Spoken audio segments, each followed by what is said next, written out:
Peer pressure, something that affects teenagers across the world. Not many children are forced to choose between picking up a gun and picking up a pencil. But growing up through decades of war in Mogadishu, Abdul Rashid Sheikh Adam says that is a daily decision for him. I only have two choices, to join the ongoing war or finish my school, despite all the difficulties, and become beneficial to myself and my country. I have chosen education, and I hope that the knowledge can help my country exit the ongoing crisis. The United Nations estimates the number of child soldiers in Somalia to be in the thousands, recruited by private armies to carry out public violence.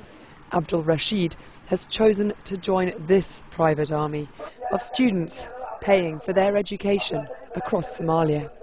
The formal private education network is one of the largest organisations still functioning. Their countrywide roll call currently stands at around 95,000 students. There are thousands of Somali students who have not had a good opportunity for education because of the hard economic conditions of the country. In addition, we face in the network various problems, such as having different curriculums taught across the country. But those challenges haven't prevented the expansion of the education system to university level. Today, there are 10 in the capital alone.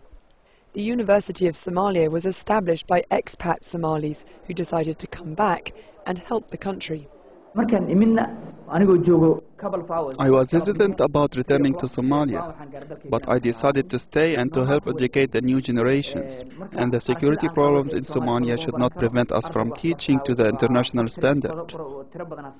An international standard that teachers and students here hope will have a national benefit for generations to come, if they can find a way to continue to live and work in an increasingly fractured Somalia.